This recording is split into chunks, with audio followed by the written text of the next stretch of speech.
What's going on, ladies and gentlemen, and welcome to another episode of Go School Retro NBA, episode 30, where I'll be here to talk about one of the most iconic players from the 60s and the late 50s, Maurice Stokes, the late, great Maurice Stokes. If you guys don't know who Maurice Stokes is, he suffered a tragic ending to his life and actually on the basketball court would suffer a life-changing, altering career. But the stain that he left on the game with his heroics, with his strength, with his funny personality, even after the tragedy, just goes to show you how great of a player he was on the court and as much of a human being he was off the court because he persevered through a lot. Let's get it started. Maurice Stokes was born in Rankin, Pennsylvania, where he would go on to play for Westinghouse and play his high school basketball. Maurice Stokes is one of four children with a twin sister and two brothers. Stokes' father worked at a steel mill while his mother was domestic. When Maurice was 8 years old, he would move to Homewood, Pennsylvania, not too far from his hometown in Rankin, where he would play his high school basketball at Westinghouse. Stokes would not start his first 2 years in high school, but the following 2 seasons, he would start for Westinghouse Bulldogs, where he helped them win back-to-back state championships in 1950 and 1951. Stokes will go on to play his college basketball in Loretto, Pennsylvania, with the St. Francis Red Flash. He will help lead the Red Flash into the 1955 NIT tournament. And get this, Stokes will win the most valuable player for the NIT tournament despite finishing fourth in that tournament. Get this, in his first rookie season in college, he averaged 23 points and 26 rebounds. That's crazy for a rookie, especially a guy just coming in to play his college ball at St. Francis. But to put up those monstrous numbers, it goes to show you the fortitude and the strength and the speed and the courage that he had on the court, because this guy was just getting rebounds and he was bullying his way into the paint and scoring. And what I like about Stokes is that with his size, despite his size playing the 5 and the 4, he had a lot of insane strength and he had a lot of speed for his height, man. And I always thought that was cool watching the tapes to this day. And in his second season, he was taking no shorts. He would still put up numbers of 27 points per game and 26 rebounds per game. And he also holds a school record at second place with 2,282 points in the season. And get this, Stokes holds the school record with 1,819 rebounds for the St. Francis Red Flash. Get this, not only was he putting up solid, great numbers, he also led the school with a 79-30 record in his 4 seasons with the St. Francis Red Flash. And later on, Stokes would also achieve another feat. He would be inducted into the St. Francis School Hall of Fame. In 1957, he would take a game to a new heights where he would start in the NBA and would split part seasons with the Rochester Royals and the Cincinnati Royals. And in 1955 and 1958, he would average 16 points per game. And in his rookie season, he took home Rookie of the Year, just knocking down awards left and right. Just shows a testament to all the hard work that Maurice Stokes put into the game at a very young age. Yet this, the following season, he would lead the league in rebounds with 1,256 rebounds in a single season, which would be the record at that time. And while pulling down nightly 17 rebounds a game, dude could not be stopped inside the box, man, because he was ferocious on that rebounding and the boards. He would clean the glass, he would eat it for lunch, man, because that was the staple of his game, man, scoring and rebounding, because he was so quick and agile and he would get around the boards, man. He was like the Dennis Rodman before Dennis Rodman ever became a thing. And he was just so great at it, man. Hats off to Maurice Stokes, man. In 1957 and 1958, Stokes would finish third in assists and second in rebounds. He joined the names of another great all-time great center, probably one of the best players of all time, Wilt Chamberlain, as he became one of the few players that achieved that feat alongside Wilt Chamberlain for the season. It's during his 3 seasons, and I'm talking about in an all NBA, all around the NBA. He was first for those 3 seasons in rebounds. And the only person that was trailing him was another all-time great who I'll be doing a tribute for in the future, Atlanta Hawk great Bob Pettit. And not only was he a great rebounder and a great scorer, a lot of people don't talk about Maurice Stokes had the gift of gab with the assists, man, because he finished second behind another all-time great, which to me is a phenomenal feat. Man, Bob Cousy. when you and the names of Bob Cousy go together, especially with assists, man, you know you're in good shape and you're in good hands and you're an all-time great in the Hall of Fame for a reason. This, another notch on his belt. Through his 3 seasons in the NBA, he was an all-star and he was in the All-NBA second team. Man, hats off to Maurice, man. Just knocking down accolades left and right. Also, in September 2004, Maurice Stokes would reach another feat.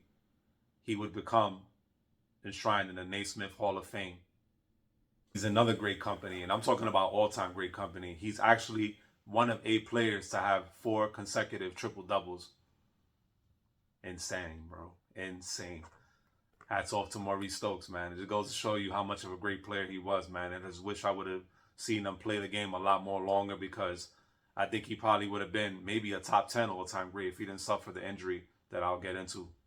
On March 12th, 1958, on the last game of the regular season, Maurice Stokes, while driving into the paint, he struck his head and fell on the court, and he had to be revived by smelling salts because he was knocked out unconscious, a very severe injury and a very scary one at that. But with the mental fortitude of Maurice Stokes, because he persevered through so much in his very short career, I find it actually crazy that he actually stood in the game after all that. It goes to testament, man, how hard and the courage of Maurice Stokes and why he's so well known and respected to this day.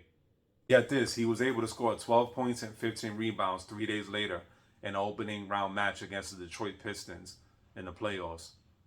I don't know how he did it, man, but you know what, man, that's God, and that's a man with strength and courage, man, because to have that type of injury and, you know, the way that he fell on his head and basically ended his career too soon, goes to show you, man, the mental fortitude of Maurice Stokes. And unfortunately, on a flight back to Cincinnati, Stokes would become very, very ill, and he would suffer from a seizure and he would be permanently paralyzed. He was diagnosed with post-traumatic encephalopathy, which damages your motor control center. Following that devastating injury and that paralysis, he was basically taken care of by his former teammate Jack Twyman, who became his legal guardian throughout the years and while he battled throughout all that paralysis and injury, the traumatic brain injury that he suffered. And get this, man, despite being paralyzed, Stokes was still able to communicate through blinking of his eyes. And Maurice Stokes went through a lot, man. He went through a grueling therapy. He was able to regain some of his movements, but he would generally never be the same. But his charisma, his personality, it struck a chord, man, with greats like Wilt Chamberlain and many other players throughout the years. And he basically, you know, he went through a lot and he persevered through it, man, and lived his life and made the people a lot around him happy. His sense of humor was one that many talk about to this day, many former players that were able to stay in touch with Maurice Stokes throughout the years. And even though Stokes was very limited with his speech, he still was able to muster up enough speech to continue to talk.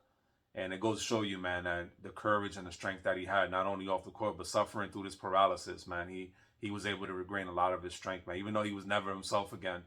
But my heart goes out to him and his family for persevering through all that and living his life to the fullest, to his maximum capacity. Unfortunately, through the 60s, Maurice Stokes' condition would actually get worse, and he would be transferred to the Good Samaritan Hospital in Cincinnati, where Twyman, who was his guardian and former teammate who took care of him throughout those years of his paralysis, would frequently be a visitor at the hospital. Unfortunately, on April 6, 1970, tragedy would strike Stokes and his family. He would suffer a heart attack at the age of 36, where he was pronounced dead. Stokes would receive a series of Catholic funerals. And upon Maurice's request, he would be buried at St. Franciscan, which is the cemetery at St. Francis' alma mater, where he would be buried. And in 1958, his former teammate and guardian, Jack Twyman, organized a basketball game in honor of Maurice Stokes and to raise money for his medical expenses. The game would be run by Milton Kushner and would be an annual tradition. It will be later changed to the Stokes Chamberlain Celebrity Pro-Am Golf Tournament. And in 1973, and in a movie titled Maury, which is a real-life biography of Maurice Stokes and his friendship with Twyman, who was his legal guardian, and it depicts all of his struggles and everything he came on about throughout his basketball career and his upbringing. It's titled Maury, and you guys should go check it out. So on June 2013, they actually have an award titled after them. It's called Twyman and Stokes Teammate of the Year Award, and it depicts, basically it picks out the best players, the best player that is the teammate of the year that embodies what being a true teammate is about. If you guys ever visit St. Francis University, the Maurice Stokes Athletic Center is still there, right on the campus, if you guys want to check it out, because I know I will be. But before I go, here's a clip of the Twyman and Stokes as they played for the Royals. And guys, enjoy it, man. Jack Twyman hits from the corner to give Rochester the lead for the first time in the game.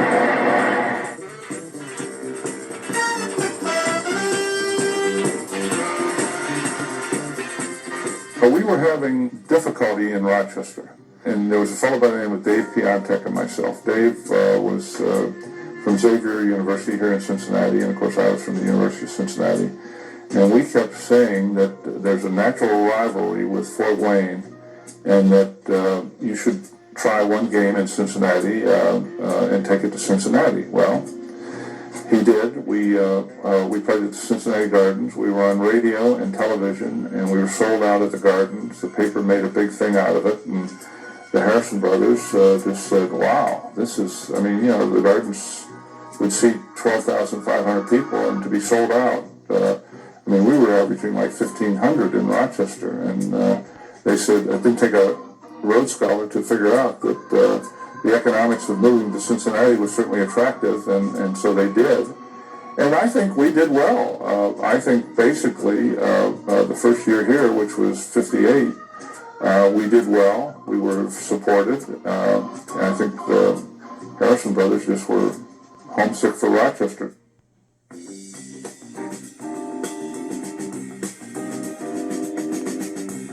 He was a huge, heavy Magic Johnson and Michael Jordan.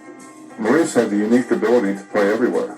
He could play a guard, he could go inside and play a forward, and that was his strength. He was about 6'8" and about 260 and had the versatility to play anywhere on the court. I've seen him get a rebound, dribble the length of the floor, and play it in at the other end. And I just hung around, and if they double teamed him, I was generally there for a pass and could make the shot.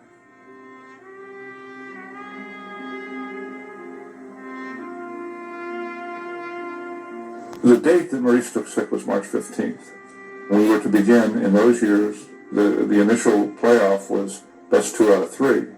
So we started the following Saturday in Detroit, and Maurice wasn't feeling very well. We didn't know what it was, whether it was food poisoning or upset stomach or what. He didn't have a particularly good game. We didn't have a particularly good game as a team. We lost. The game was over by 4. I think we had about an 8 o'clock flight out of Willow Run, which was the old Detroit airport. So we got on the airplane, and sure enough, we got up. That's going to wrap up Go School Retro NBA episode 30. I hope you guys really enjoyed this episode, because for Black History Month, this was well deserved, because this serves a lot of purpose within the community, because it shows strength and perseverance through trauma. And Maurice Stokes was basically the LeBron James before LeBron James was ever a thing. And he paved the way for a lot of players of today, man, because of his strength, quickness, and ability to rebound, assist, and score at a high clip. And through everything he persevered with his physicality, with his paralysis, through the years of his career. He lived a good life, man. I wish he would have never got hurt, and I wish he would have played more. But unfortunately, man, he had a different calling. But he will forever have his name enriched in the Hall of Fame, and a lot of people, fans, NBA's hearts, because of what he brought to the game. Thank you, Maurice Stokes, and my condolences to the Stokes family. And we're going to keep his name going, because he is in the Hall of Fame for a reason, because he was a great player, man. I just wish he could have played longer, man, because I think he probably would have been a top 10 all time if his career played out. Thank you guys for tuning in to Go School Retro NBA episode 30. And if you guys haven't subscribed yet, I suggest you do so. Thank you for tuning in. Like, share it with your friends or any basketball fan around the world. And thank you, everybody, for always tuning in and supporting me. I appreciate you guys. See you on the next episode. This will wrap it up for Maurice Stokes. Thank you, guys. One love.